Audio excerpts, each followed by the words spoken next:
When my CEO wife found out that I had voluntarily handed over a multi-million-dollar project to her favorite little assistant, she thought that her 3-month-long Cold War with me had finally worked. She was all smiles and cheerfully suggested we go on a honeymoon to Iceland. But when the assistant, Jack, found out, he became jealous and threw a tantrum, threatening to quit the company. Emily, who had always spoiled him, panicked. After coaxing him for 3 days and nights, she canceled the honeymoon again under the excuse of a business trip and gave the other honeymoon ticket to him. Later, she casually explained it to me. Romantic feelings are just trivial things. Work should always come first. As the boss, I must prioritize work above all else. You're my husband, you should understand, right? I looked at my phone, where Jack had just posted a new status, a couple photo of the two of them, their heads touching as they made a heart shape with their hands. I said nothing, just nodded. Emily thought I'd become more generous and mature. She was very pleased with herself and promised to make it up to me with an even more romantic honeymoon once we got back. But what she didn't know was, I had already submitted my resignation, and she had already signed the divorce papers. There is no future for her and me anymore. Chapter 1. The day after Emily and her little assistant Jack went on their honeymoon, I finished all my work handovers and went through the resignation process with HR. Not even 10 minutes later, I got a notification, resignation approved, Emily. Looks like the CEO's been wanting to get rid of him for a while. At least he had the self-awareness to leave on his own. Yeah, I mean, staying here would only make things more awkward for the CEO. It's better he left early. I just wonder what he plans to do now. Why should we minimum wage nobody's care? After all, he's Emily's husband. Even if he quits and does nothing, he probably still has money to burn. As I packed up my things, my co-workers watched me with jealous, mocking eyes. I was used to it. Everyone knew Jack and I didn't get along. And even though Emily was my wife, she openly favored Jack and often humiliated me in front of others for his sake. Because of this, they all rushed to make things harder for me, trying to curry favor with her precious assistant. Thinking of that, I let out a cold laugh. Sorry to disappoint, but I'm switching jobs. A new company offered me double the salary and much better benefits. I didn't bother looking at their envy-twisted faces as I carried my belongings out of the office. But just as I stepped outside, I got a call from Emily. I was just thinking about how I'd explain my resignation, only for her to say, "I've sent you a document. Get it done and send it back to me within an hour." So she still didn't know I'd quit. I couldn't help but chuckle as I opened the file. It was the same project I'd recently handed over to Jack. Just like always, Jack got the credit and fame. I did the work. If anything went wrong, I took the blame. At first, I refused. But Emily kept persuading me in every way she could. When I wouldn't budge, she gave me the silent treatment and stayed up all night working on it herself. I couldn't bear to see her struggle, so I gave in. I used to believe that one day, she'd understand how much I cared. But this time, she had fought with me for Jack's promotion, giving me the cold shoulder for 3 full months. Even when I had a 104 degrees Fahrenheit fever and was hospitalized, she didn't come to see me, not even once, just so she could force me to hand over $1 million project I'd spent a whole month working on. That was when I finally gave up. "I'm not at the office," I replied calmly. "Not at the office." Emily's voice suddenly turned cold. "I believe it's work hours right now, Oscar. If you're absent without leave during work hours, that's a full day's pay docked according to company policy." "I know, but I already." Just as I was about to tell her I'd resigned, I heard Jack's gentle voice in the background. "Emily, if Oscar doesn't want to do it, don't force him. I'll handle it." "No, you worked too hard yesterday. You need to rest today." Emily's tone was soft and affectionate, completely different from the way she'd just spoken to me. Jack was still trying to explain that he wasn't tired, but Emily cut him off, her tone firm. "I'm the boss. When I tell you to rest, it's an order. You dare disobey me?" Jack stuck out his tongue playfully. "I just think it's too hard on Oscar, as if he has it harder than you. You're traveling for business and still managing contracts, while he does nothing all day at the office. Besides, he's my husband. Isn't it his duty to work hard for me?" Emily sneered. With a single sentence, she wiped away everything I had done. I no longer felt anger, jealousy, or heartbreak, just numbness. After all, this wasn't the first time. Seeing my silence, Emily assumed I had agreed and softened her tone a little. "Oscar, do you really think all I give you is just work? I'm trying to train you as my husband. You should have more responsibility and drive for the company. You should learn from Jack. He worked until 4 a.m. yesterday. I've never seen anyone so talented, so young, and so hardworking." Jack laughed beside her. "I think Oscar's great too." But despite the words, there was a hint of contempt in his voice. Emily didn't catch it and scoffed lightly. "If he were even half as good as you, I'd be smiling in my sleep. Don't forget, all the projects this year were done by you. The two of them were perfectly in sync." I stayed quiet. I didn't feel like arguing. All the projects this year were ones Jack had taken from me. Emily knew it too, but pretended not to. She probably figured that after 5 years of marriage, I wouldn't divorce her over something so trivial. Anyway, Jack and I have an event to attend later. Finish the file and send it over soon. Before I could say a word, Emily hung up, but barely 2 minutes passed before my phone buzzed again, twice. Jack had posted a new status update. The two of them were sitting at a lavish candlelit dinner. Emily was leaning her head coyly on Jack's shoulder, and in front of Jack was an elegant little gift box, just the right size to hold a ring. I scrolled down a bit further and saw another update Jack had posted last night. At 4 a.m., he and Emily were partying at a bar, laughing with drinks in hand. So this was the hard work Emily spoke of, and the event they had to attend tonight was just another date. I let out a quiet laugh, not even interested in confronting Emily anymore. What would be the point?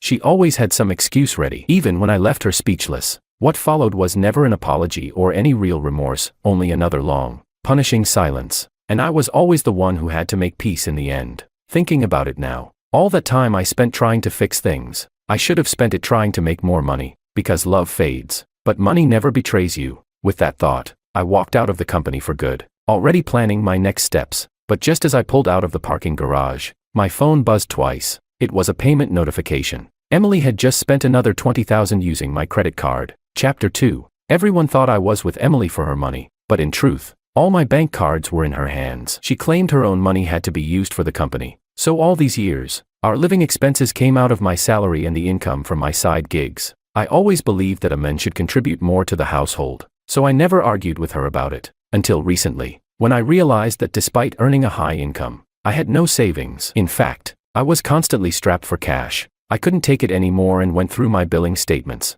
That's when I discovered Emily often used my card to buy gifts for Jack. She had bought him game consoles worth thousands, designer suits that cost over 10 grand, and even booked an entire 5-star hotel to celebrate his birthday, spending over 100,000. And yet for me, she couldn't even be bothered to buy me new underwear after I wore the same ones for 2 months. If a gift cost more than $100, she'd complain it was too expensive and hand me a handwritten card instead, saying we should save for our future. I finally couldn't hold it in and confronted her about it. Emily's face turned cold. She accused me of not trusting her, gave me the silent treatment, and swore she'd never spend another cent of my money again. Thinking about all that, I still dialed her number. I called over 10 times. No answer. So I didn't hesitate any longer. I went straight to the bank and froze the card. Less than a minute later, Emily called me back. Sorry, I was busy and didn't see your calls. What's up? She tried to sound innocent. I replied calmly. Nothing. It's been handled. Oh, by the way, your card seems to be having an issue. It's frozen, she said casually. I know. I said plainly. I did it. Why the hell would you do that for no reason? Got too much time on your hands. Let's just say I did. But didn't you say you wouldn't use my card anymore anyway? Emily froze. I had never cared about money when it came to her. Back when the company had just started, I fell seriously ill. The surgery cost $100,000, but she had secretly invested all our savings into a project and lost it all. She thought I'd be furious and came to me crying, ready to apologize. But instead, I comforted her, told her money was no big deal, that my earnings were hers to use first. I thought giving her my heart would make our relationship stronger. I never expected it would only make her feel entitled to more. But Emily didn't seem to reflect on any of that. After 2 seconds of silence, she sighed. All right, I get it. You're still mad I didn't go on the honeymoon with you. So you're being petty. Oscar, I really thought you'd matured, but you're still so childish. Fine. After this, I promise I'll drop everything and go on that honeymoon with you. Okay. I didn't bring my card with me this time. Just go unfreeze yours and stop being difficult. Tonight's event is really important. You've got 10 minutes, or I'm going to be seriously pissed. She threw in that threat just before hanging up, as if afraid I might say no. In the past, every time she said she was mad, I'd obediently do whatever she asked. Not because I feared her anger, but because I knew how hard she worked and didn't want to add to her stress. Only now did I finally realize, no matter how much I tried to ease her burdens, the things she complained about were always of her own making. So why should I keep cleaning up her mess? If you didn't bring your card, ask your secretary or Jack. This business trip is for his project anyway. Letting him cover the bill doesn't seem unreasonable. After sending that message, I turned off my phone, got in the car, and drove home to pack. The apartment was fully paid for by me, a layout and floor she liked. At the time, I'd thought about putting both our names on the deed, but something told me not to, so I ended up putting it under my name alone. Looking back now, I'm glad I had left myself a way out. After packing up my things, I listed the apartment with a real estate agent. The next day, I went to the Civil Affairs Bureau and handed over the signed divorce agreement. Back when we first signed it, I had still been wondering how I was going to explain it to Emily, but she had been in such a hurry to grab her luggage and head downstairs that she didn't even glance at the document, just flipped to the last page and signed her name. At least read it once, I'd said, still holding on to a sliver of hope. No need. You're my husband. Why wouldn't I trust you?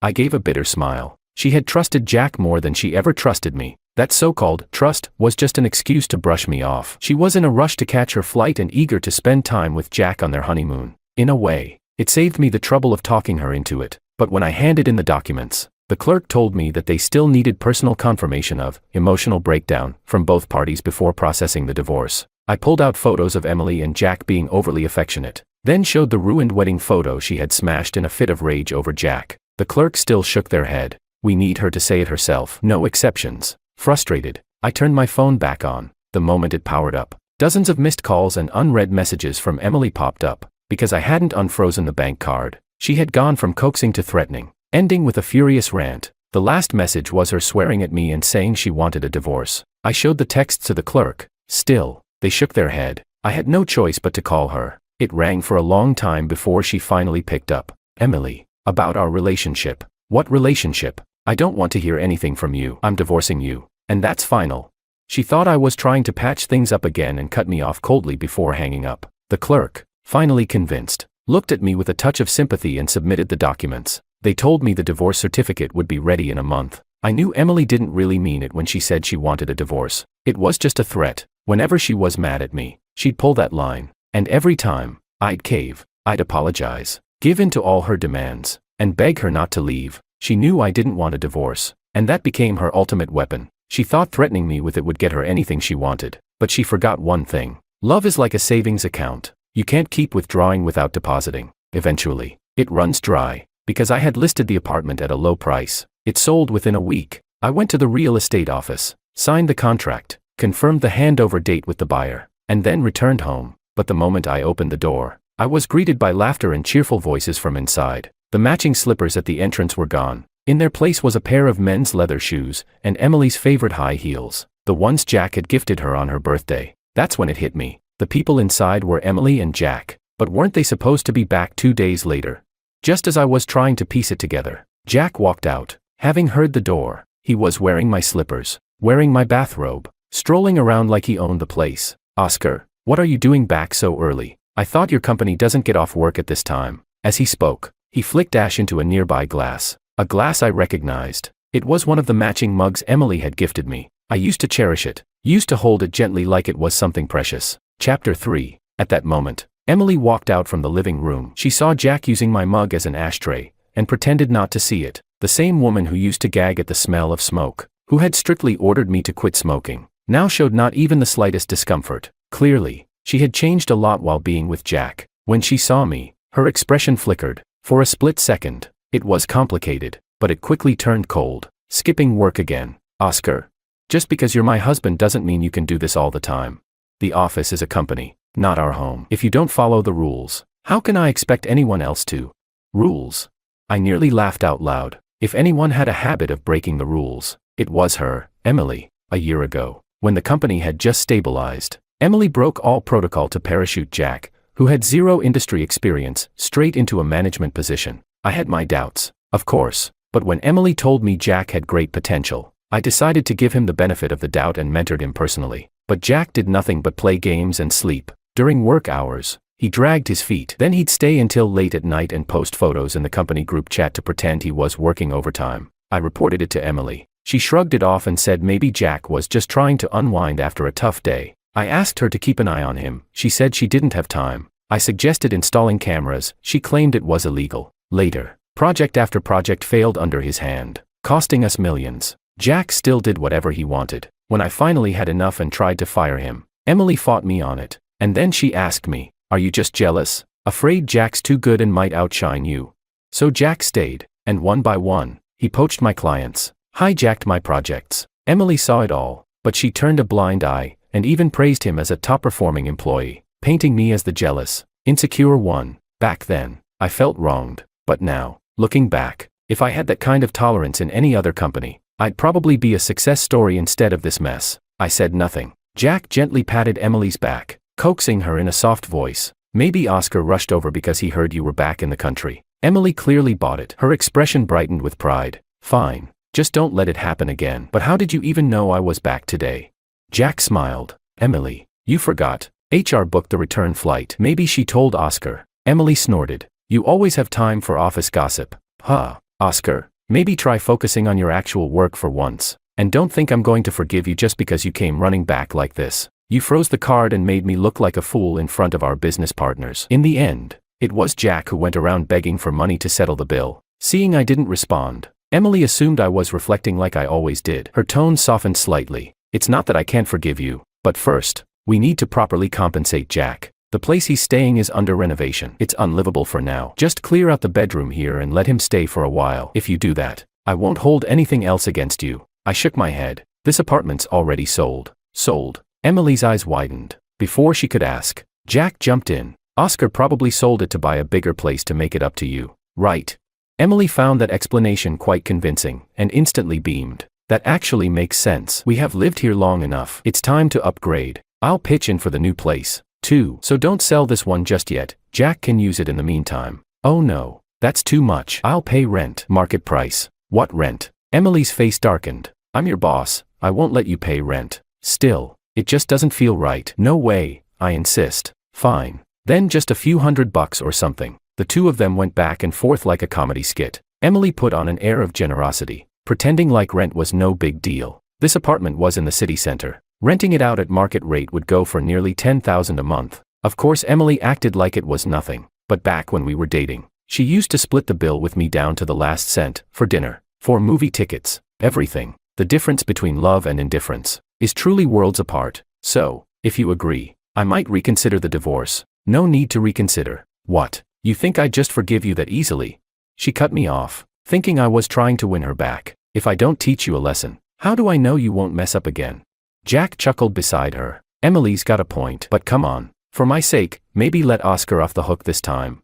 Besides, you and Oscar have been married for so many years. Wouldn't it be a shame to throw it all away? Emily pretended to ponder seriously. Jack went a step further, gently tugging her arm, coaxing her like a child. Emily said, "Stop it," but her face was blooming with a smile. All right then. She finally turned to me, looking pleased. Since Jack spoke up for you, I'll forgive you this time. You should really thank him. After everything you did to him, he's still willing to put in a good word. So, about the divorce, you misunderstood. I interrupted her flatly before she could finish, and held the divorce agreement out to her. What I meant was, we're already divorced. Chapter 4. Emily's smile froze at the corners of her lips. What do you mean? You want to divorce me? Her expression wasn't as joyful as I had once imagined. Unexpectedly, there was even a hint of anger. Jack was stunned for just a moment, a flicker of joy flashing quickly in his eyes, but his tone pretended to be reproachful. Oscar, why are you so stubborn? Emily only brought up divorce just now because she wanted you to coax her, not because she really wanted to leave you. Hurry and take that divorce agreement back. Don't be ridiculous. Emily's been working so hard for so long, and she finally made it back to the country. Don't upset her. It sounded like he was speaking on my behalf, but I knew very well, he was deliberately provoking Emily. He'd used this tactic many times before, and it always worked. Emily had once demoted me out of spite and even withheld 2 months of my salary out of anger. I thought she would once again impulsively accept the idea of divorce, but to my surprise, she remained calm, her face serious. After a long pause, she said, I'm not going to divorce you, Oscar. There are too many shared interests between us now. Hearing that, I finally understood what was bothering her. It was about the division of assets. But it seemed she had forgotten that before we got married, she had requested a prenuptial agreement. It clearly stated that if we divorced, I wouldn't get a cent of her wealth. Likewise, she wouldn't be entitled to any of my premarital assets either. I interrupted her flatly and reminded her of that arrangement. And maybe you misunderstood. I meant that we're already divorced. You signed this agreement a long time ago. Emily froze, then immediately denied it. That's impossible. I don't remember that at all. Seeing that she was still in denial, I flipped to the last page. Her signature was scrawled at the bottom, messy but unmistakably hers. Maybe the sight of it jogged her memory. Her face slowly turned pale. The papers you gave me before were for divorce.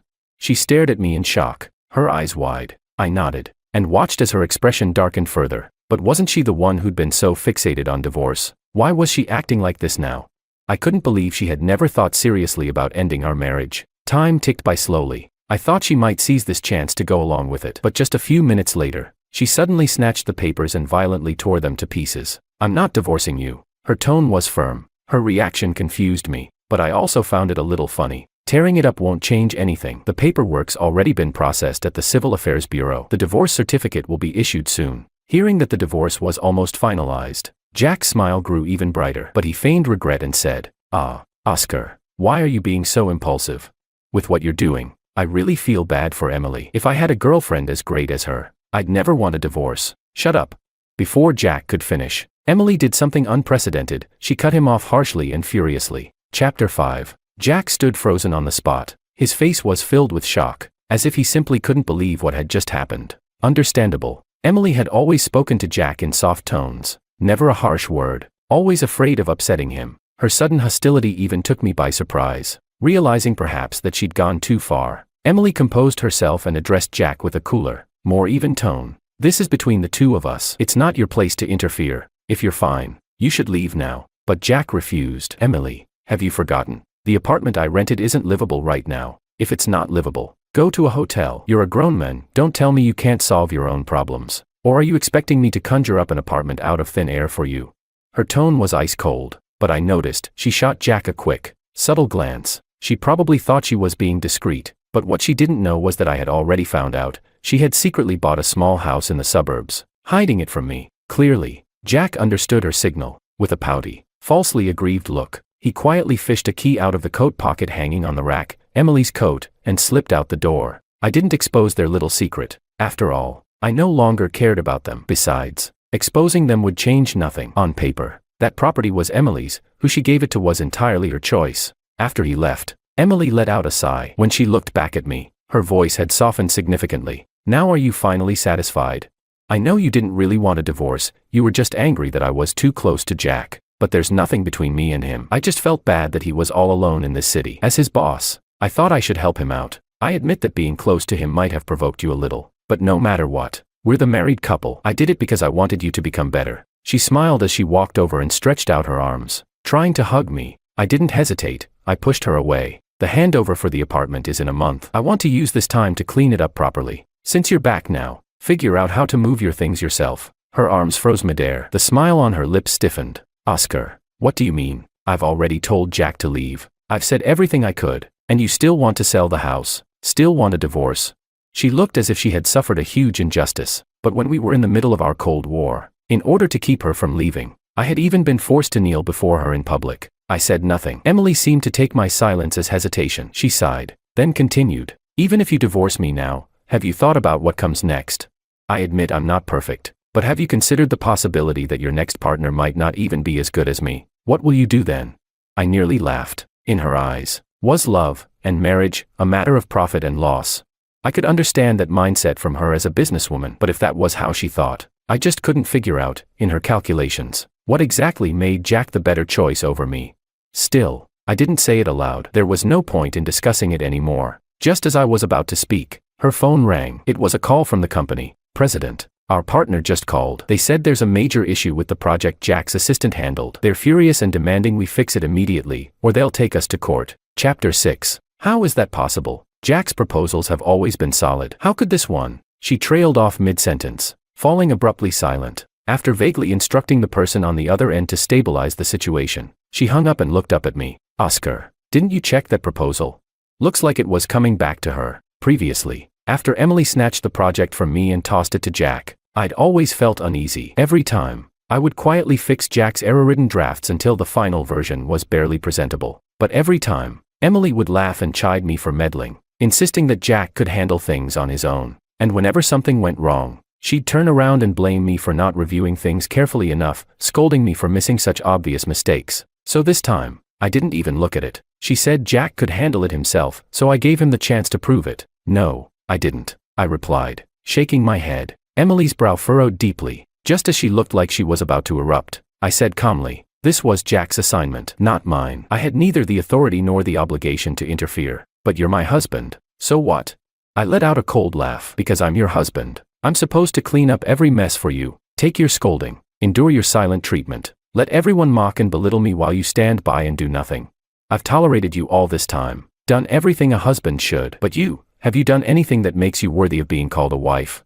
How have I not? Emily shot back. Oh, was it when you flirted with another man, or when you teamed up with him to take away my project? Are those your examples of being a good wife?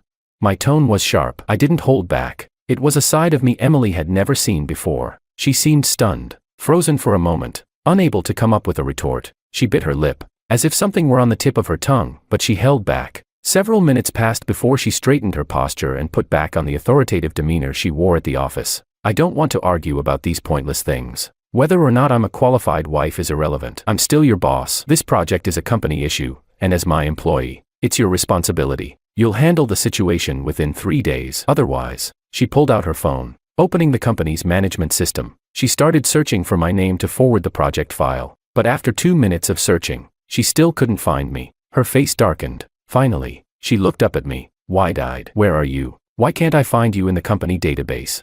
I couldn't help but laugh. Did you forget? I already quit. Chapter 7. You were the one who approved it at the time. That's impossible. I don't remember ever allowing you to resign. Emily's expression gradually shifted from disbelief to panic. She immediately began searching for the resignation request. I watched her calmly, unsurprised, only amused. What could she possibly remember?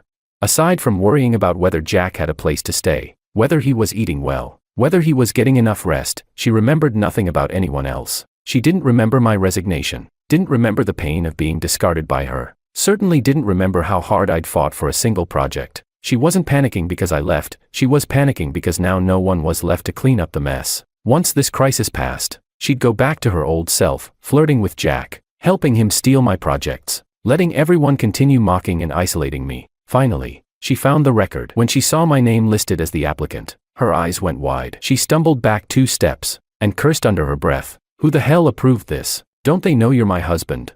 Emily flew into a rage and immediately called the company. Someone picked up quickly. Before they could say anything, Emily unleashed a barrage of curses. Did you confirm this with me? Who told you to act on your own?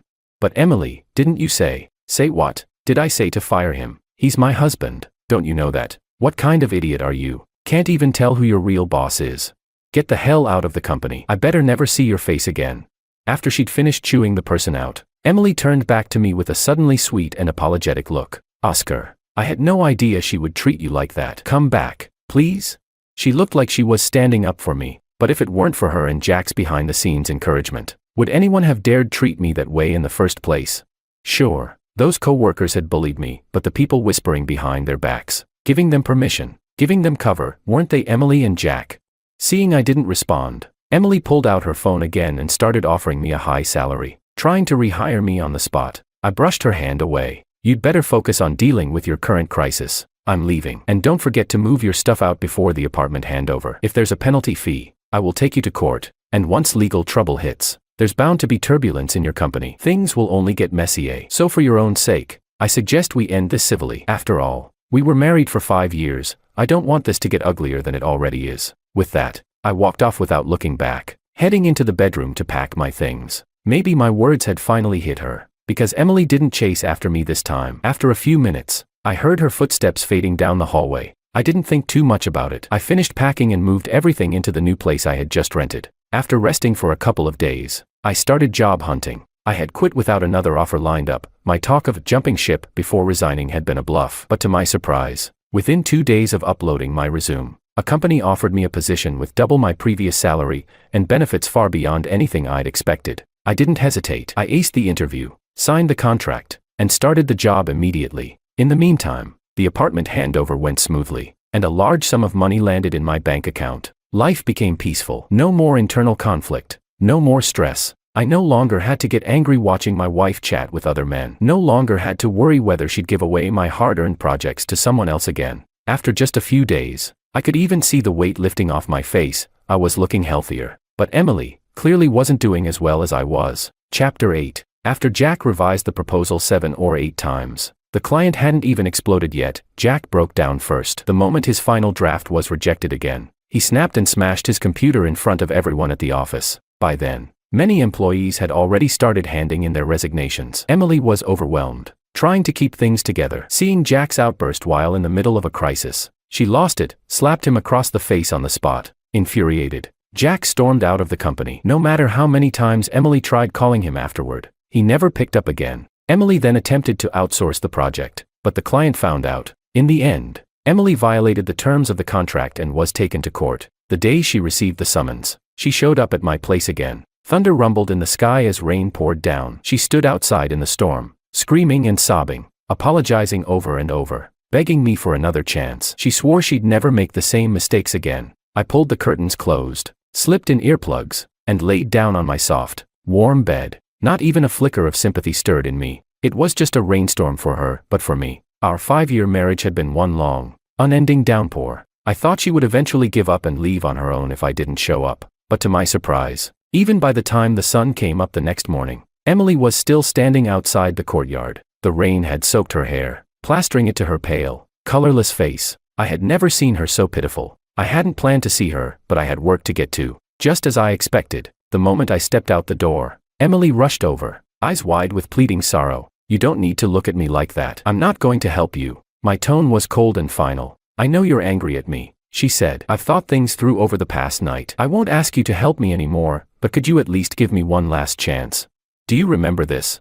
As she spoke, she held out her hand. Resting in the center of her palm was a tiny, chipped diamond ring. I paused, and my thoughts began to drift. Emily had loved me. Once. Back when we got married, we barely had any money between the two of us. We couldn't scrape together even 10,000 yuan. Other people's wedding rings were the size of pigeon eggs. The one I gave her was pitifully small by comparison. When we got married, we promised, no matter what hardships came, we'd stick together. You told me you'd love me forever. She saw the slight shift in my expression, and her eyes lit up with a faint, hopeful glow. "I've never betrayed you. Jack and I weren't what you imagined. I only felt sorry for him, being here all alone, but I never had feelings for him. Oscar. What I did, it wasn't unforgivable. Please, give me one more chance, will you?"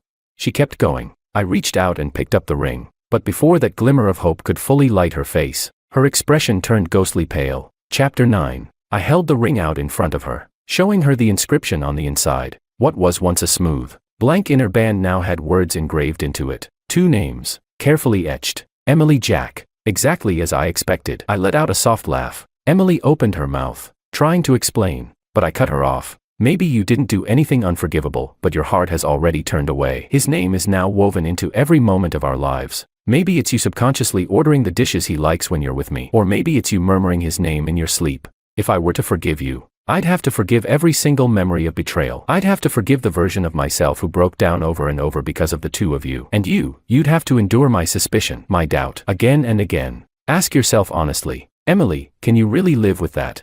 Emily said nothing. She just stood there, frozen, her eyes red and filled with tears, but I knew, deep down, she already had her answer. "This is where it ends," I said quietly. Then I turned and walked away, without looking back. This time, Emily didn't come after me, but behind me. I could hear the sound of her sobbing, raw, gut-wrenching cries. In those cries were regret and despair, but I knew it wasn't regret over the choices she'd made. It was regret over facing the consequences. Even if she could do it all over again, I knew she would still walk the same path she did before. Unsurprisingly, Emily lost the lawsuit. The client demanded 3 times the original deposit in compensation, totaling nearly 1 million yuan. With insufficient working capital, Emily emptied all her savings. She sold everything valuable she owned. And still, she came up short by hundreds of thousands. Left with no other choice, she finally decided to sell the small house she had secretly bought before. Only then did she discover that the name on the property deed had already been changed. It now read, Jack.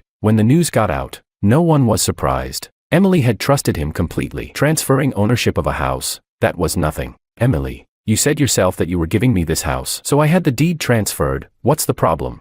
When Emily found Jack, he was lying lazily on the couch, munching on freshly washed red grapes. Orange peels and half-eaten takeout containers cluttered the table beside him. He'd vanished for so long, completely unreachable, only to be hiding out here all this time. Emily was furious, nearly exploding with rage. "This house was not a gift. Get out. I don't want to see you again." "That's not up to you," Jack replied smugly, waving the property deed in front of her. "The name on the papers is mine." He was so pleased with himself, thinking he'd played the perfect move, that Emily was now powerless. But Emily just laughed coldly, turned around, and went straight to the police. After presenting proof that she had paid for the house, she not only reclaimed the property but also, without hesitation, filed a lawsuit against Jack. Unfortunately, years of indulging him had left her without enough solid evidence to demand real compensation. In the end, Jack was only detained for 15 days before being released, but the moment he got out, Jack, still fuming, went looking for Emily and launched a live stream online, revealing all kinds of dirt on her. With his handsome face and twisted charisma, Jack quickly climbed the trending charts. Meanwhile, Emily was exposed for infidelity during her marriage. The scandal snowballed, her reputation tanked rapidly, and soon, she became utterly disgraced. Her business partners pulled out one after another. Within a month, the company's cash flow dried up, and the business went bankrupt. At the very end, Emily arranged to meet with Jack. No one knows what was said between them, but the argument escalated. In the end, both of them jumped into a river. Emily drowned. Jack was discovered and rescued in time, but his mind had snapped. He began wandering the streets, raving like a madman, claiming he was a billionaire. Sometimes violent, sometimes delusional. In the end, the police had no choice but to commit him to a psychiatric hospital. When I heard the news, I had just been promoted twice in my new company. I bought myself a new place nearby, and I had a new girlfriend, someone who didn't care about my past. On the day we were planning our honeymoon, she suddenly leaned in and asked me mysteriously, "What does a honeymoon mean to you?" I thought for a moment. To someone you love, it's priceless. To someone you don't, probably just outrageously expensive. How much is our honeymoon worth? I suppose only time can answer that. But no matter how battered or bruised my heart has been, I still believe in pure, perfect love.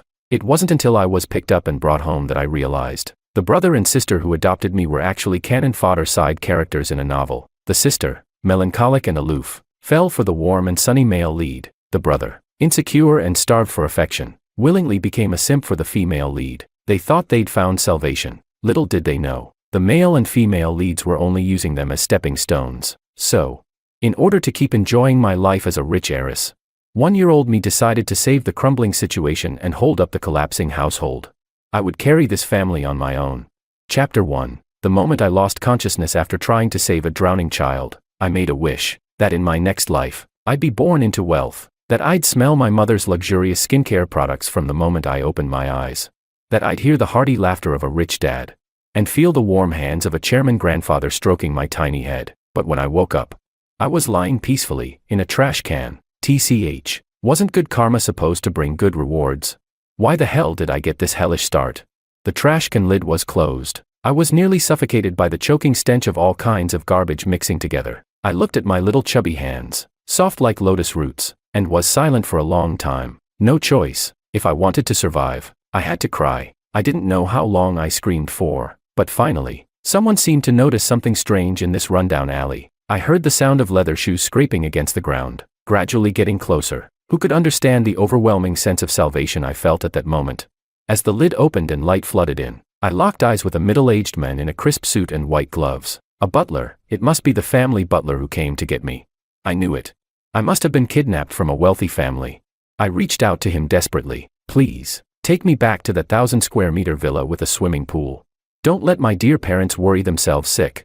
A few minutes later, I was inside a black luxury car, locking eyes with 2 high schoolers from a noble academy in the back seat. The butler said awkwardly, "Young master, young miss, the slums aren't far from here. There are a few vocational schools nearby. This child might be an abandoned baby. Should we take her to the police station?" I burst into tears. That's it, I'm doomed. The 2 students, with faces too flawless to belong to real humans, nodded indifferently. The butler gave a relaxed smile. "Well then, I'll trouble young master and young miss to look after her for a bit." I was handed to the young miss. She frowned, completely flustered as she awkwardly held me. I'm a sucker for good looks. Seeing her face up close, one that even top actresses couldn't compete with, I couldn't help but reach out and touch it. The young master smirked at her, and she rolled her eyes. "Such a pain." "You hold her," she said, shoving me into his arms. He froze just as stiffly as she had, looking at the 2 of them with their matching god-tier looks. I couldn't help but giggle. The young master's lips twitched into a smile. But the moment he caught his sister's composed, assessing gaze, he immediately curled his lip in disdain. "She reeks of trash, so stinky." With that, he plopped me down on the seat between them. The car was spacious, plenty of room for the 3 of us, but just thinking about the miserable life awaiting me in an orphanage made me cry from the bottom of my heart. The young miss couldn't take the noise anymore. She picked me back up. I saw her face, and I was happy again. I stopped crying. She put me down. I cried again. The young master picked me up. I laughed. He put me down. I cried. Suddenly, they were intrigued. Like a game of tag, they took turns picking me up and putting me down. Ha ha ha. Wah wah. Ha ha ha. Wah wah. It went on for dozens of rounds until the butler's gentle voice came. "We've arrived at the police station." I immediately let out a scream so loud, it nearly blew the roof off the car. The young master and miss exchanged glances. A few seconds later, they spoke in unison. "Let's keep her." Chapter 2. The butler was highly efficient and quickly completed the adoption procedures for me. That was how I learned the identities of the young master and young lady. The most prestigious family in City A, the Wong family, a pair of dragon phoenix twins. And now, I had become their younger brother, David. Don't be envious just yet, because these two are the biggest cannon fodder in a childhood sweetheart turns power couple revenge fantasy novel. The siblings had everything, a powerful family background, outstanding looks, but they lacked one thing, a complete family. After giving birth to them, their parents divorced and quickly returned to their respective ex-lovers. In their eyes, the twins were nothing more than tools in a marriage of convenience. So for years, they were completely neglected. You can't expect kids who've never known love to grow up kind, innocent, and beautiful. In short,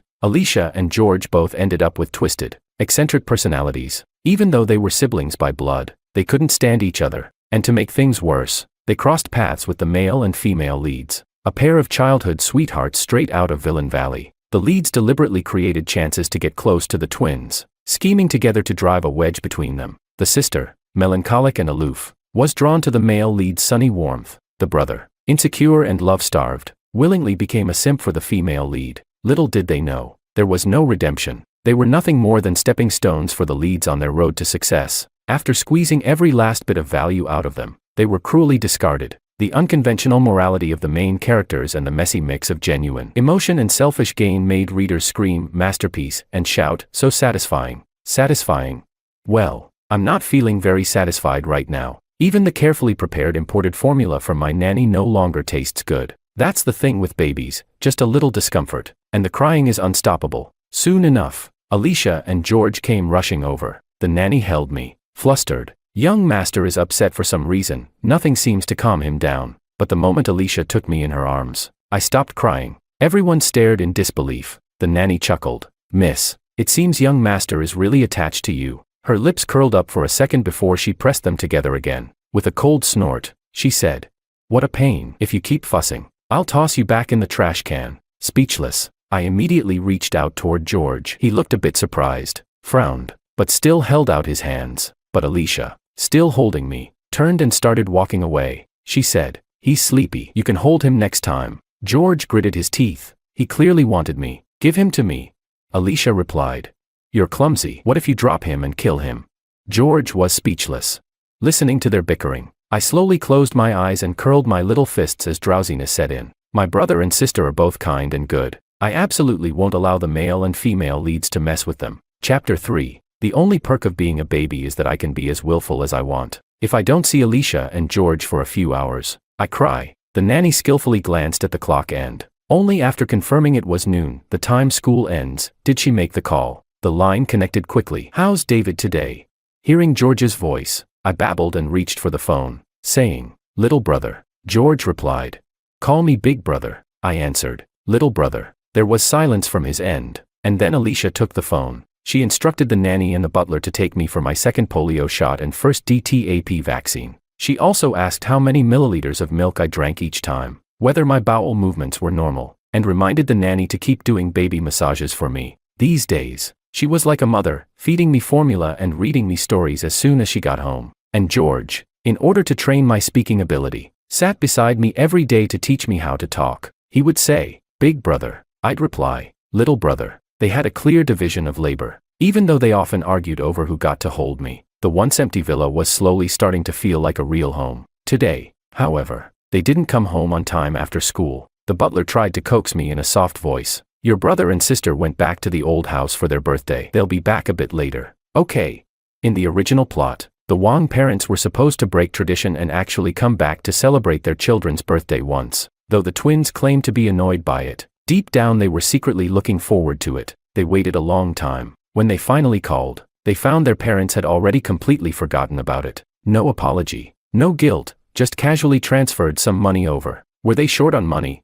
No. What they lacked was love and care during their formative years. So to cling onto the tiny bit of warmth the male and female leads offered, they willingly flew into the fire like moths to a flame. Sure enough, when they returned, one looked gloomy and the other downcast. They didn't even stop by the nursery to see me, just went straight to their rooms. I sighed. Time to unleash my ultimate move. Wah.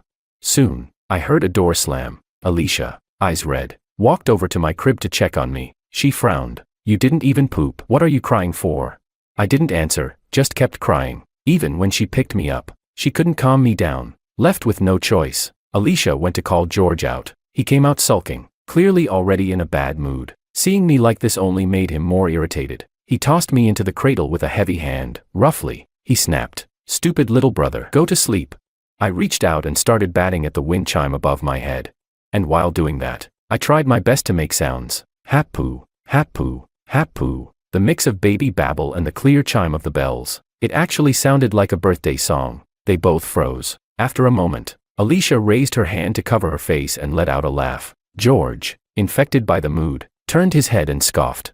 But the smile at the corner of his lips kept growing. I finally let out a breath of relief. Just as I was about to fall asleep, George turned on his phone's camera. He said, "Do it again. Otherwise, you'll grow up and go complaining on social media that we never recorded your childhood." I was speechless. Just admit you want to show off online. Chapter 4. Soon, Alicia and George were in their second year of high school. They had perfectly avoided all the original plot points where they were supposed to cross paths with the male and female leads. Just as I started to let my guard down, Alicia went missing. The butler sent people to search for her for an entire day and night. The next day, she finally came back, but she was covered in scrapes and bruises, and supporting her was a boy who looked just as battered. He gave a polite smile, but when his eyes swept over the discreetly luxurious villa, a flicker of calculation flashed through them. Not good, family fortune alert, danger ahead. After the family doctor finished treating her wounds, Alicia finally explained, she had gone hiking and accidentally ran into the male lead,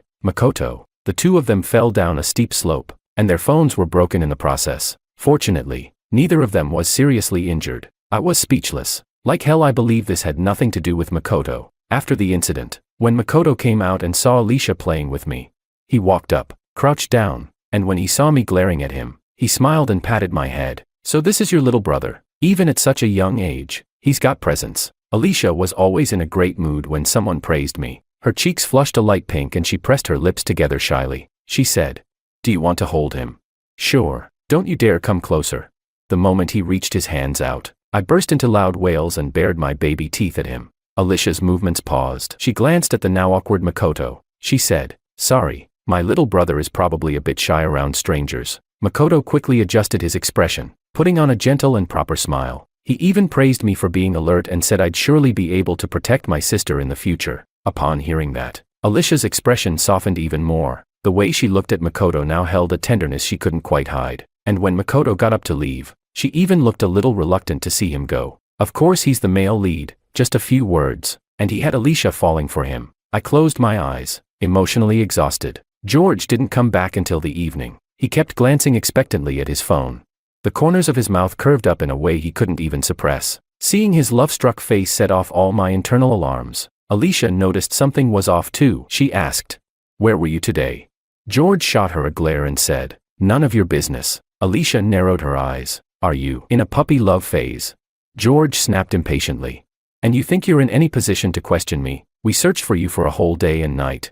And in the end, you spent the night alone with some random guy." "Sis, I don't want to say too much.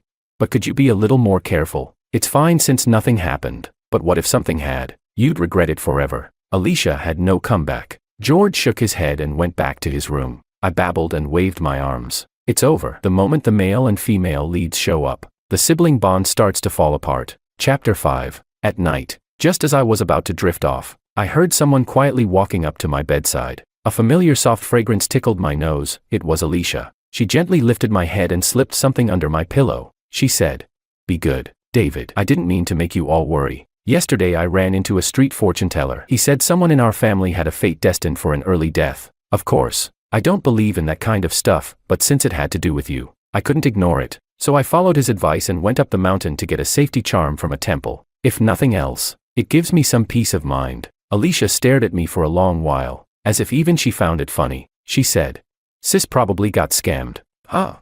But it's fine. Our David has to grow up safe and sound. So that's why she went up the mountain." I instantly burst into tears. I couldn't help it. Alicia quickly picked me up and gently rocked me. "Had a bad dream. It's okay, your sister's here." She softly hummed a lullaby. her voice warm and soothing. As my consciousness faded, I clenched my tiny fists and made a vow. I will protect them. But I was still too small. I couldn't do anything. Where I couldn't see, Alicia and George had started crossing paths with the male and female leads, and were growing closer. Makoto began visiting frequently, using concern for Alicia's injuries as an excuse. Then he started giving her rides home after evening classes, claiming it was dangerous for her to go alone. Since their last falling out, George hadn't walked home with Alicia again. Instead, I saw him a few times refusing the driver and biking Willow, the female lead, home himself. A handsome boy and a pretty girl, youthful and carefree, like something straight out of a teen romance drama. I rolled my eyes in silence. Soon, it was my first birthday. They threw me a birthday celebration. Alicia placed me on a blanket surrounded by various symbolic objects: an abacus, books, a rattle, a toy piano, a gourd, a wooden mallet. Under the excited, expectant gazes of everyone around, I unhesitatingly crawled toward a 100 yuan bill, mumbling as I went, "Money, money, money, come to me." Alicia and George fell into a deep silence. They exchanged a look, then immediately started blaming each other like pros. Alicia said, "I told you to stop watching short videos in front of David." George snorted, "I was gonna say the same to you. You filmed them too." "David's smart. What if he picked up your bad habits instead?" By now, I could just barely speak coherently. I said, "Brother, sister, don't be mad, don't be mad." Alicia picked me up. She asked, "David, you really like this, huh?" Sparkling, I replied. "I like money." She pressed her lips together, half amused, half helpless. "Well, as long as you're happy. We've got plenty of money in this house anyway." George suddenly thought of something. His face darkened. He gritted his teeth and said, "Don't forget, Dad's girlfriend is pregnant. She's going to fight us for the inheritance." Alicia looked at me, her gaze flickering. She said, "What belongs to us, no one can take away. Even if it's just for David's sake, we have to protect this home." For once, George actually agreed. He said, "First, we need to raise our grades. The heir of the Wang family can't be a loser." "Right. Let's hire some tutors." Fired up, I pumped my fists and shouted, "Tutors, tutors." The next day, Makoto and Willow showed up at our house. Then I looked at Alicia and George. One's ears were red. The other couldn't stop following someone with his eyes. I smacked my forehead hard. "Brother, sister, you've just let the wolves into the house." Chapter 6. At the end of the second year of high school, their school organized a field trip. Originally, Alicia and George looked down on these kinds of group activities. But now, thanks to Makoto and Willow, they both decided to join. Just before departure, I wouldn't stop crying. Something in my gut told me, the male and female leads are going to stir up trouble. I didn't want them to go. So, like a little troublemaker, I stood in front of them and wailed at full volume. The nanny quickly picked me up and tried to comfort me. "Your brother and sister will be back soon. Let's be good and wait for them at home." "Okay," I replied. "No." George thought for a moment, then came up with a plan that pleased everyone. He decided to take me along. I was speechless. He said, "David is old enough now. He should get out and connect with nature a bit more." It sounded like a very proper reason, but I knew he had ulterior motives. Even Alicia didn't object. And so, we set off. We were the last to arrive. The moment I stepped off the bus, I became the most eye-catching baby in the crowd. In an instant, praises rained down from every direction. I returned a cocky little smile. The crowd screamed in delight, seeing the satisfied, slightly smug curves at the corners of Alicia and George's mouths. I finally realized their true motive. Posting on social media wasn't enough anymore. Now they were showing me off in person. Before long, a few girls hesitantly approached. "George, can we hold your little brother?"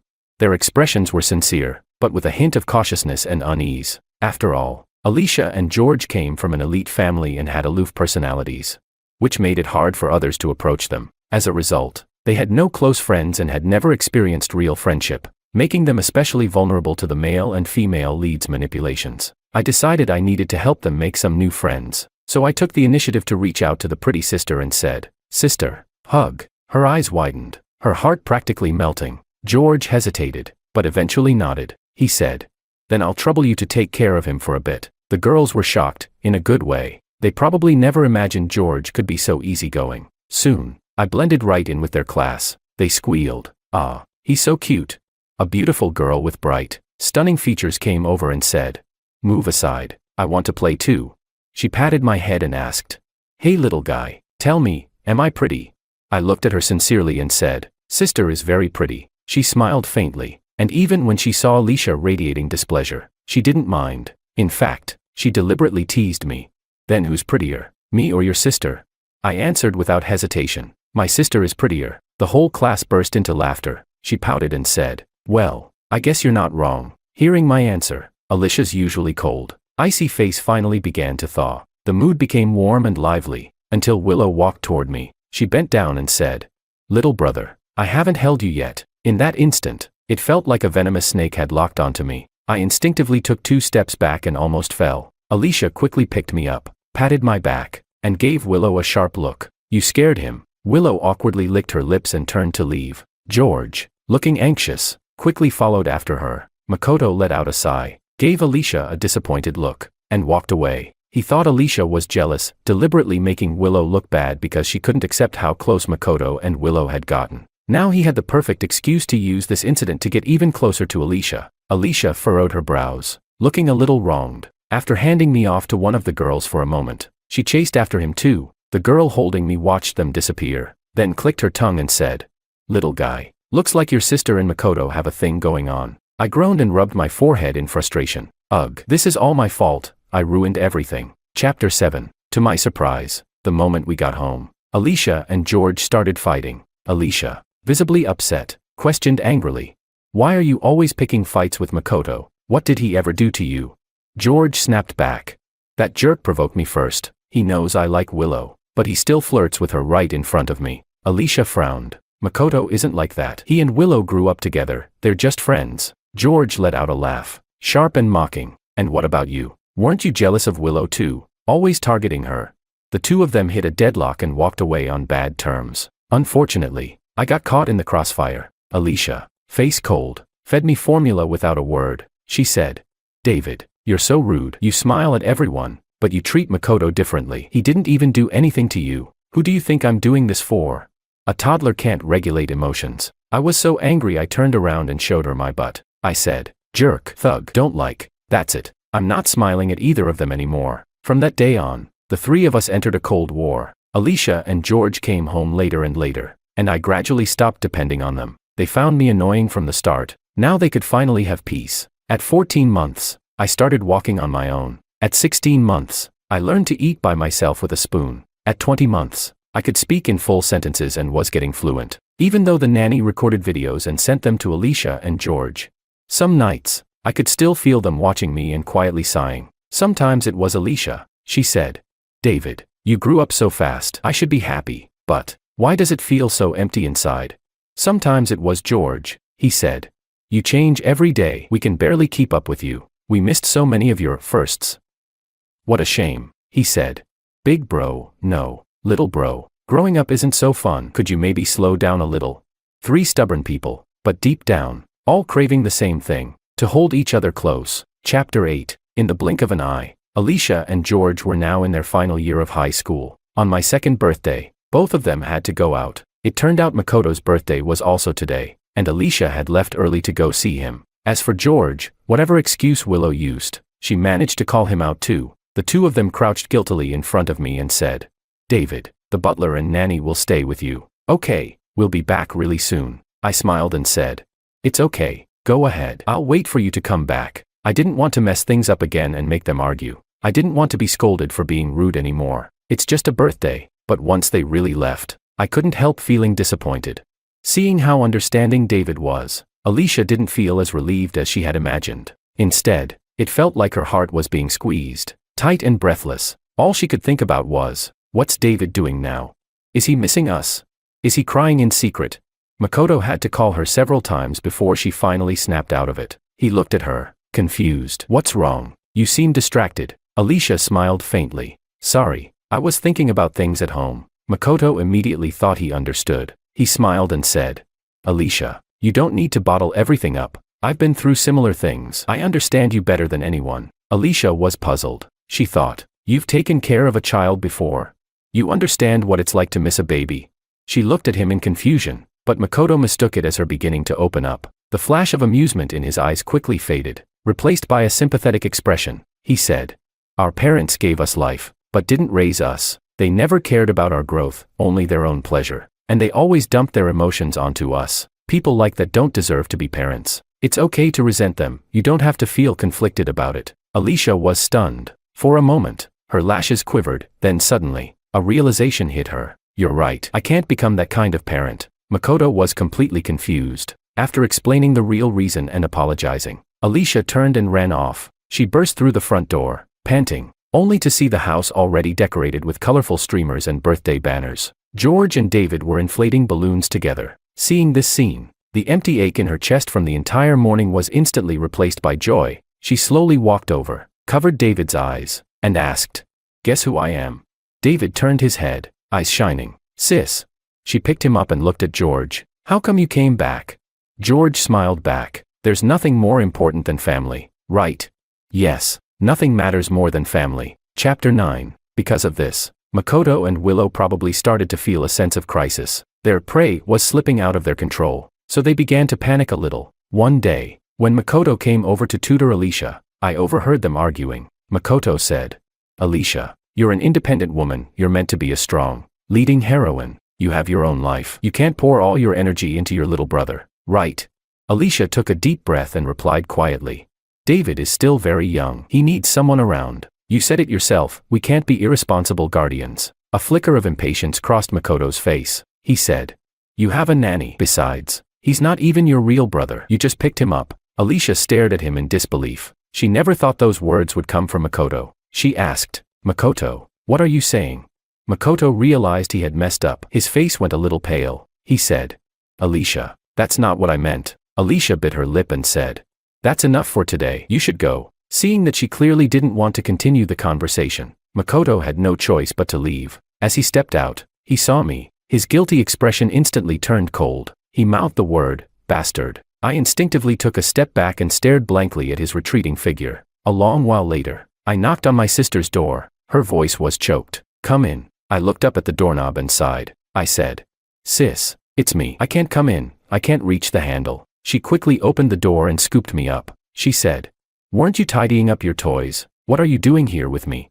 I said, "Because I felt you weren't happy." She chuckled softly. "Oh, and how did you feel that?"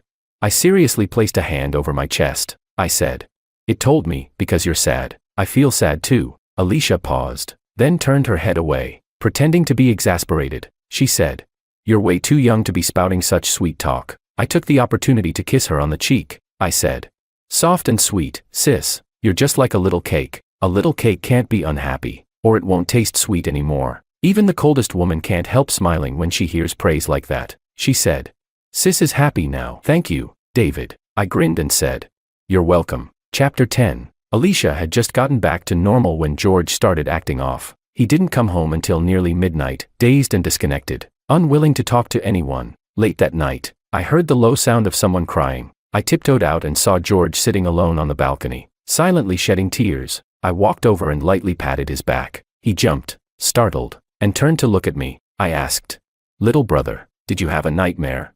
"Don't be scared, I'm here." George was speechless. He blinked hard, wiped his face messily, and turned away, ignoring me. I leaned my head in and said, "Big bro, what do we do? The clouds are hiding the sun again." He froze, remembering how I once said his smile was as dazzling as the sun. He couldn't hold back a laugh and finally pulled me into a hug, saying, all right, stop worrying, I'm fine." But I asked, "Then why are you sad?" "You told me. Real men don't cry easily." George frowned slightly and sighed deeply. He said, "Real men don't cry easily, unless they're truly heartbroken." George had kept it all bottled up for too long. Now, with me, a child who supposedly didn't understand anything, he actually wanted to vent. Turns out, George met Willow on the day Alicia went missing. He was out looking for Alicia when he stumbled upon a group of thugs bullying a girl. Without thinking, he rushed in and rescued her. That girl was Willow, he said. At first, it was her who made the first move. She said she was grateful I saved her and wanted to repay me. She started bringing me breakfast, gave me little handmade gifts. After spending time with her, I felt like she was really different. She understood how I felt, always listened so patiently and kindly. I really liked her. But then, she kept bringing up Makoto around me. Every time I had a conflict with him, she'd look at me with such disappointment. Even Alicia thought I was bullying him. But I swear to God, I've never laid a finger on him. I comforted him. "Bro, you didn't do anything wrong. It's them." George's eyes were blank. He said, "Today I confessed to her." She said yes. I was so happy. But then she suddenly said her mom was sick and needed a lot of money. She asked if I could lend her 100,000 yuan. I hesitated. Then she got mad and said I didn't love her. I do love her. So why did I hesitate? I was speechless. Willow really has no shame. At this point, I had every reason to believe Alicia's disappearance and George's hero saves the damsel moment were all part of their setup. What kind of coincidence is that? I couldn't worry about keeping up my baby persona anymore. I looked at him seriously and said, Sis once told me, sometimes, you have to trust your gut. If something feels off, it usually means something's not right. George replied. But I like Willow, I said. Liking someone should go both ways. If someone truly likes you, they won't think it's normal to spend your money. You taught me that. George froze. Back then, we were watching short videos together, and one love guru said, a man who spends money on you doesn't necessarily love you. But a man who refuses to spend money on you definitely doesn't. I was watching so attentively, and since I learned fast, George worried I'd grow up to be a simp. So he corrected me on the spot. He never expected to hear that lesson thrown back at him now. It was like a knot in his heart finally loosened. He smiled with relief and said, You're right, David. I've been foolish. From now on, I swear, I'll be a real man, not a simp. I grinned and said, You're awesome, bro. We talked on the balcony for a long time. At some point, I dozed off in his arms. Much later, faint footsteps outside the door slowly faded into the distance. Chapter 11. One setback after another made Makoto and Willow increasingly unable to keep their composure. They decided it was time to push George into complete isolation. So Makoto deliberately lured George to an old, disused equipment room. As always, he provoked him. Willow likes me. Your sister likes me too. George, you're just a complete failure. But George only laughed. He said, Whatever. I don't care. So what if no one was on his side? His little brother would always have his back. George turned and walked away. Makoto's expression shifted. Then he sneered coldly. We'll see about that. He gritted his teeth, slammed his head into a piece of metal equipment. Bang. A dull thud echoed. A large bump immediately formed on his temple. When he returned to the classroom, his bruised and battered face drew instant attention. Someone asked, Makoto, what happened to you? Makoto cast a fearful glance at George. The room fell silent. Everyone's gazes shifted, tinged with suspicion. George, completely calm, smiled. You're not going to say I hit you, are you? Makoto acted as if he were holding back. When Alicia entered the classroom, he dabbed at the blood on the corner of his mouth and said, George, I know you're pursuing Willow, but I've said it so many times, she and I are just friends. I'd never steal your girlfriend, so why won't you let me go? Alicia froze in her tracks. After a pause, she walked toward Makoto. George pinched the bridge of his nose, trying to hide the flash of mockery in his eyes. But before Makoto could even smirk in triumph, slap. Alicia smacked him across the face. She said, What makes you think I wouldn't believe my own brother? Makoto looked stunned. Alicia, what was that for? Alicia scoffed softly, turned around, and walked to the equally stunned George. Looking up into his eyes, she said, You're right. There's nothing more important than family. George had always been the type who stood firm against confrontation. But when it came to actual care and concern, he never quite knew how to handle it. He scratched his head awkwardly and said, Sis, I swear, I didn't lay a finger on him. Alicia replied, I'm not stupid. Of course I know. George nodded, then turned to Makoto. Well, since you say I hit you, how about we check the security footage? Panic flickered across Makoto's face. But he quickly recovered and tried to strike back. He said, You knew there weren't any cameras there. That's why you dared to hit me, isn't it?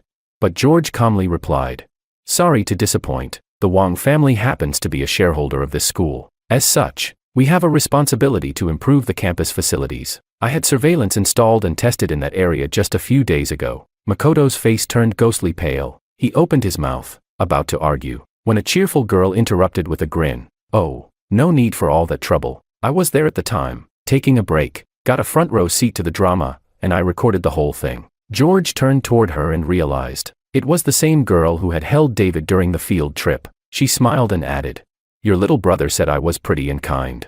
So I figured I'd do one good deed today. If you're grateful, why not invite me over to play with your brother sometime? The whole class burst into laughter. Someone said, Even without the cameras, I'd believe George. You can tell a lot about someone by how they treat kids. If he raised a sweet and polite little brother like David, how bad could Alicia and George really be? Another chimed in. Yeah, we've been in the same class for 3 years. We know what kind of person he is. Yet another classmate said. When I was being bullied, George stood up for me. How could someone like him ever bully others? as voices of support echoed through the room. Makoto and Willow finally panicked. The video exposed his entire setup to everyone. The looks they got were now filled with disgust and contempt. Makoto had no choice but to apologize. As for Willow, who had been waiting outside the door, she turned and left without a word, choosing to save herself. Chapter 12. The siblings returned home together for the first time in a while. Alicia told George what she had found out. George said in disbelief, "You're saying those thugs were hired by Willow? That she staged the whole scene just so I'd save her at the perfect moment?" Alicia nodded. She said, "When I fell down the mountain, it was because Makoto suddenly appeared at the corner and startled me. I tripped over a rock, and he fell with me. At the time, I just thought he was being clumsy because he cared. But looking back now, it was all premeditated. The whole scheme." George's face darkened. He finished her sentence. Money. The two sat in silence in the car for a long time. Being deceived for so long, thinking the feelings were real, anyone would find it hard to accept. Alicia suddenly remembered something. David is kind to everyone, except for Makoto and Willow. They say children's instincts are the sharpest. I should have known. I wronged him. George, I also misunderstood you. George paused, then smiled. Free of resentment, he said, "Sis, it's not your fault. We were both fooled. What matters now is that we learn from this. Protect David, protect the family fortune, and never let people with bad intentions exploit us again. As long as we trust each other, we're invincible." He held out his pinky. Alicia met his sincere gaze, smiled, and hooked her finger with his. George said, "Pinky swear, no matter what happens, we'll always believe in each other." And at that moment, I smacked my lips in my sleep, rolled over and went right back to dreaming. The afternoon sun was warm and gentle. What a pleasant day. Chapter 13. The day of the college entrance exam finally arrived. I asked the butler to take me to wait outside the test center. I even brought 2 little flags with me, symbolizing a victorious start. As the bell rang, students began to trickle out. I sat on the butler's shoulders, waving my flags enthusiastically. Alicia and George, both striking and refined, naturally drew attention wherever they went. I quickly spotted them in the crowd. I shouted, "Brother, sister, I'm over here." They walked over smiling. They said, "Thanks to David cheering us on, the questions felt way easier. Looks like they did pretty well." I gave each of them a big hug. Brother and sister are the best. Their classmates noticed me too and gasped in surprise. A girl shouted, "Whoa, David's here too. Hey, little guy, I held you when you were a baby, remember?" Another girl said, "Hee hee, back then you said I was prettier than your sister." Alicia snapped back, "Get lost. Stop messing with kids." There were so many people, I started to get dizzy. Alicia picked me up, her gaze gentle. She said, "All right, time to head home." That stunningly beautiful girl from before clung to Alicia's arm and whined. "Sis Alicia asterisk, you have to bring your little brother to the graduation party." Alicia rolled her eyes. She said, "You know what, just have the party at our place." The girl replied, Sure, just tell me when to come." One dared to suggest it, the other dared to agree. A few days later, all their classmates showed up, except for Makoto and Willow. Chapter 14. I learned the whole story from the gossip around me. Turns out, ever since their attempt to frame George failed, Makoto and Willow had a falling out. Right before the college entrance exam, Willow somehow got her hand fractured by a group of thugs. She believed it was Makoto who orchestrated it, so she deliberately hid Makoto's ID and exam admission ticket. The two ended up in a violent fight and both landed in the hospital. And just like that, they missed the exam. They had tried to set up Alicia and George to turn against each other, only to end up facing karma themselves. A perfect case of those who dig a pit for others end up falling in themselves. I turned to look at Alicia. She was sharing childcare tips with her close girlfriends. The girls beside her were listening attentively and taking detailed notes. On the other side, George was laughing and chatting with a group of friends. They were discussing which country to go to for their graduation trip. How wonderful! Both my brother and sister now had like-minded friends, and a family that treated them with genuine care. They would no longer be fooled by fake affection and sweet lies. "David, come join the group photo." Coming.